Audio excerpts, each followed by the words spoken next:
அஸ்ட்ரோசைன் channel வாயிலாக உலகெங்கும் வாழ்ந்து கொண்டிருக்கும் சகோதர சகோதரிகளுக்கு அன்பார்ந்த வணக்கங்கள் மற்றும் வாழ்த்துக்கள்.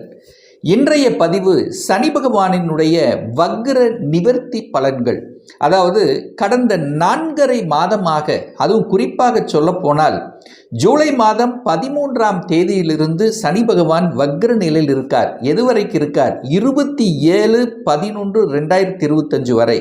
அப்போ இந்த 137 நாட்கள் வக்ர நிலையில் இருந்த சனி பகவான் வருகின்ற 28/11/2025, அதாவது கார்த்திகை மாதம் 12ஆம் தேதி வக்ர நிவர்த்தி அடைகிறார். அப்போ காலச்சக்கரத்தினுடைய 12வது வீடமான மீனமனையில சனி பகவான் வக்ர நிவர்த்தி அடைகிறார். அப்போ நிறைய அந்த சனி அப்படின்னாலே தொழில்களுக்கு காரக கிரகம். அப்போ தொழில் சார்ந்த விஷயத்தில் நிறைய மாற்றத்தையும் சங்கடங்களை கொடுத்து கொண்டிருந்த உங்களுக்கு இப்போ நிவர்த்தி அடைய போகிறது. சனி வக்ர நிவர்த்தி என்ன? தன்னுடைய இயல்பு நிலைக்கு சனி பகவான் மாறப்போகிறார். அப்படி இருக்கும் பொழுது என்ன மாதிரியான பலன்கள் கொடுக்க போகிறது என்பதை 12 ராசிகளுக்கும் டீட்டெயிலாக தனித்தனியாக நம்ம வீடியோ போட போகிறேன். அதற்கு முன்னால் நம்முடைய சேனலை நீங்கள் ஃபர்ஸ்ட் டைம் பார்ப்பவர்கள் என்றால் மறக்காம சப்ஸ்கிரைப் பண்ணிக்கிங்க. தனுசு ராசி அன்பர்களே, சனி பகவானின் வக்ர நிவர்த்தியால் என்ன பலன்? கடந்த 4.5 மாதங்களாக, அதாவது ஒரு 137 நாட்களாக சனி பகவான் வக்ரமாக மீனமனையில் அமர்ந்திருந்தார். இப்போ சனி பகவான் வக்ர நிவர்த்தி அடைகிறார். எப்போ அப்படின்னா கார்த்திகை மாதம் 12ஆம் தேதி, அதாவது 28/11/2025 அன்று சனி பகவான் வக்ர நிவர்த்தி அடைந்து பலனை தரப்போகிறார். இந்த சனி பகவான் யாரு தனுசு ராசி அன்பர்களுக்கு அப்படின்னு பார்க்கும் பொழுது 2க்குரியவன் தனம், குடும்பம், வாக்குஸ்தானத்தின் அதிபதி. அதே சமயத்தில் 3க்குரியவன் முயற்சி ஸ்தானத்தின் அதிபதி தான் சனி பகவான். அப்போ வக்ர நிலையில் இருக்கும்போது தனம் சார்ந்த விஷயத்தில் சில பிரச்சனைகளை உங்களுக்கு கொடுத்து கொண்டிருந்தது. ஒரு சமயத்தில் பார்த்தீங்கன்னா பணத்தை யாருக்காவது கொடுத்துருந்தீங்கன்னா அப்படியே லாக் ஆகிருக்கும், திருப்பி வராத நிலை இருக்கிறது. அல்லது பொருளாதாரம் சார்ந்த விஷயத்திலும் சில சங்கடங்களை கொடுக்கக்கூடிய தன்மை, குடும்பம் சார்ந்த விஷயத்திலும் கொஞ்சம் பிரச்சனைகள் இந்த சென்ஸ் பார்த்தீங்கன்னா கணவன் மனைவி ஒரு இடத்தை விட்டு இன்னொரு இடத்துல பிரிஞ்சு இருப்பது, அல்லது அவர்களுக்குள்ள சின்ன சின்ன ஈகோ சம்பந்தப்பட்ட ஒரு கருத்து வேறுபாடுகள் தோன்றுவது, பிடிவாத தன்மை, கோபத்தன்மை. ஸோ இந்த மாதிரி ஏதாவது ஒரு விஷயம் நெகட்டிவ் தன்மைங்கிறது கொடுத்து கொண்டிருந்த இந்த தனுசுக்கு பார்த்தீங்கன்னா அதை அத்தனையும் விடுபடக்கூடிய தன்மைங்கிறது இந்த நவம்பர் மாதம் 28க்கு அப்புறம் சூப்பராக இருக்க போகுது. அப்போது வக்ர நிவர்த்திக்கு அப்புறம் என்ன ஆக போகுது? தனம் சார்ந்த விஷயத்தில் கொஞ்சம் ஸ்ட்ராங்காக இருப்பீங்க. எந்த இடத்தில் எப்படி செய்யணும், பொருளாதாரம் சார்ந்த விஷயத்தில் எப்படி நுணுக்கங்களை கையாளுவது, ஸோ இந்த மாதிரியான விஷயங்கள் எல்லாம் சூப்பராக இருக்கக்கூடிய அமைப்புகளை நிச்சயமாக உருவாக்கும். குடும்பம் சார்ந்த இருந்து வந்த பிரச்சனைகள் சரி செய்யப்படும். குடும்பத்தில் ஒரு உறுப்பினரை இணைத்து கொள்ளக்கூடிய நிகழ்வுகள், பொருளாதாரம் சார்ந்த விஷயத்தில் ஏற்றத்தை கொடுப்பதற்காக வேலை விஷயமாக இருந்தாலும் சரி, அல்லது தொழில் சார்ந்த விஷயத்தில் தன்னை முழுவதுமாக ஈடுபடுத்தி கொள்வது. இப்போ கொஞ்சம் மந்தத்தன்மை, டல்லாக இருக்கிறது, ஒரு மாதிரியான தன்மையை கொடுத்து கொண்டிருந்த தனுசுக்கு சூப்பராக இருக்க போகுது. பொருளாதாரம், தனம், கல்வி சம்பந்தப்பட்ட விஷயத்தில் இருந்து வந்த தடைகளையும் நிவர்த்தி செய்யும். அப்போ கல்வி நன்றாக இருக்க போகிறது அப்படின்னு நான் சொல்லுவேன். அதே சமயத்தில் வாக்கு சார்ந்த விஷயத்தில் சில குறைபாடுகள், ஒரு வாக்கு கொடுத்து அந்த வாக்கு நிறைவேற்ற முடியாத நிலை கூட ஒரு சில தனுசு ராசி என்பர்களுக்கு ஏற்படுத்தியிருக்கும். அல்லது உங்கள் பேச்சை கேட்க முடியாமல், அதாவது உங்கள் பேச்சை கேட்டாலே அங்கே ஏதாவது ஒரு வகையில் அந்த பேச்சு சார்ந்த விஷயத்தில் சில தன்மைகள், எப்படி சொல்லலாம் அப்படின்னா நீங்கள் நல்லதே சொன்னாலும் அதை தவறாக போகக்கூடிய தன்மை, இந்த மாதிரி முரண்பாடுகளை கொடுத்து கொண்டிருந்த தனம், குடும்பம், வாக்கு சார்ந்த விஷயத்தில் சில முரண்பாடுகளை கொடுத்து கொண்டிருந்த தனுசு ராசி என்பவர்களுக்கு அது சரி செய்யப்படக்கூடிய தன்மைங்கிறது இந்த நவம்பர் 28க்கு அப்புறம் சூப்பராக இருக்க போகுது. நிறைய பேருக்கு பார்த்தீங்கன்னா அலைச்சல், திருச்சல், டென்ஷன், ப்ரெஷருங்கிறது இருக்கும். நிறைய பேருக்கு ட்ராவல் அப்படிங்கிற அமைப்பு இருக்கும். மனதில் குழப்பங்களை கொடுத்து கொண்டிருந்தது, தெளிவான முடிவு எடுக்க முடியாத சந்தர்ப்பங்களை கொடுத்து கொண்டிருந்ததுன்னு சொல்லுவேன். ஏன்னா முயற்சி ஸ்தானத்தின் அதிபதி வக்ரமாக இருக்கும்போது தன்னுடைய முயற்சிகள் பலிதம் ஆகல, அதாவது தான் நினைத்தது ஒன்று நடப்பது ஒன்று என்பதை போன்ற ஒரு தோற்றத்தை கொடுத்து கொண்டிருந்தவர்களுக்கெல்லாம் இப்போ சரி செய்யக்கூடிய அமைப்பு இருக்கு.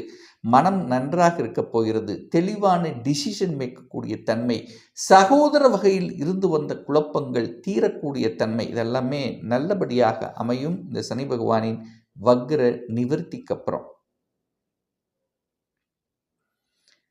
அடுத்து பார்த்தீங்கன்னா 4ஆம் இடத்துல உட்கார்ந்துருக்கார் சுகஸ்தானத்தில். நிறைய பேர் இந்த தனுசுக்கு பார்த்தீங்கன்னா ஹெல்த் சார்ந்த விஷயத்தில் ஏதாவது ஒரு குறைபாடு, தலைவலி அதிகமாக இருக்கும். எதுக்கு தலைவலின்னே தெரியாது, தலைவலி இருக்கக்கூடிய தன்மை, அல்லது ஹெல்த்தில் ஏதாவது ஒன்று இருக்கும் மாதிரியான உணர்வுகளையாவது நிச்சயமாக இந்த தனுசு கொடுத்துருக்கும். தாய் ரீதியில் சில பிரச்சனைகள், தாய்க்கு ஹெல்த் சார்ந்த விஷயத்தில் இந்த மாதிரி ஒரு சுகத்தில் ஒரு குறைகளை கொடுக்கக்கூடிய அமைப்பு இருக்குது. வீடு வாங்கணும்னு நினச்சிட்டு இருப்பீங்க, ஆனால் வாங்க முடியாத நிலை. வாங்கணும்னு அலைந்து கொண்டு இருப்பீர்கள், கரெக்டான லொக்கேஷன் உங்களுக்கு கிடைக்காத தன்மை, ஏதோ ஒரு வகையில் ஒரு குறைபாடு. பழைய வீட்டை வாங்கணும்னு நினச்சிட்டு இருப்பீங்க. ஸோ அது எல்லாமே செயல்படுத்தக்கூடிய உங்கள் எண்ணங்கள் பார்த்தீங்கன்னா ஏதோ ஒரு வகையில் சனி அங்கே இருக்கும்போது, 4ஆம் இடத்தில் சனி இருக்கும்போது, சனி என்னாலே பழையது, அந்த பழைய வாகனங்களை வாங்குவது, அல்லது பழைய வாகனங்களை வாங்கி யூஸ் பண்ணிட்டு அதுக்கப்புறம் விற்று விடுவது. ஸோ அந்த பழையது என்கின்ற தன்மை ஏதோ ஒரு வகையில் உங்களுக்கு கனெக்ட் ஆகும். பழைய வீட்டை வாங்கி புதுப்பித்து புது வீட்டாக மாற்றுவது, அல்லது வீட்டை ஆல்ட்ரு பண்ணுவது. ஸோ இந்த மாதிரியான விஷயங்கள் எல்லாமே இந்த நவம்பர் 28க்கு அப்புறம் சூப்பராக இருக்க போகுதுன்னு சொல்லுவேன். பொதுவாக சனி பகவான் தொழில்காரகன். நேர சனி பகவான் தனது 7ஆம் பார்வையாக 10ஆம் இடத்தை தொழிலை பார்க்குறார். தொழிலில் திருப்தி இல்லாத தன்மை தனுசுக்கு கொடுத்துருக்கும். கொஞ்சம் அலைச்சல் திருச்சல், பிடிக்காத தன்மை, சக ஊழியர்களுடைய ஒத்துழைப்பு இல்லாத தன்மை, தனக்கு வர வேண்டிய ப்ரமோஷன் காலம் தாழ்த்தி கொடுக்கக்கூடிய தன்மை, ஒரு ரெகக்னைசேஷன், நல்ல உழைச்சிருப்பீங்க, அந்த உழைப்புக்கேற்ற ரெகக்னைசேஷன் இல்லாத தன்மை, இடம் மாறும்னு நினச்சிருப்பீங்க, ஆனால் அந்த இடம் மாறாமல் அங்கே இருக்கக்கூடிய தன்மை. ஸோ ஏதோ ஒரு வகையில் அந்த தொழில் ரீதியாக, வேலை ரீதியாக சில குமுறல்கள் உங்கள் ஆழ்மனதில் இருந்து கொண்டிருக்கும். அது எல்லாமே சமப்படுத்துவதற்கு, சரிப்படுத்துவதற்குண்டான தன்மை இந்த 28 நவம்பருக்கு அப்புறம் நல்லாயிருக்கும். புதிய முயற்சிகள், ஒரு வேலைக்கு வேறு வேலை மாறிடுறது, அந்த வேலை நிறைய பேர்த்துக்கு பார்த்திங்கன்னா அந்த வேலையிலேயே பிரச்சனை இருக்கும். ஒரு சிலருக்கு வேலை கிடைக்காத தன்மை, என்னதான் நம்ம அப்ளை பண்ணாலும் தனக்கு உண்டான, தான் என்ன படிச்சிருக்கோம் அதுக்கு உண்டான வேலை இல்லாத தன்மை. ஸோ இந்த மாதிரி வேலையில் குறைகளை கொடுத்து கொண்டிருந்த உங்களுக்கு அந்த குறைகளை நிவர்த்தி செய்யக்கூடிய காலமாக இந்த சனி வக்ர நிவர்த்தியானது அமைய இருக்கிறது அப்படிங்கிறத ஸ்ட்ராங்காக உறுதியாக சொல்லலாம்.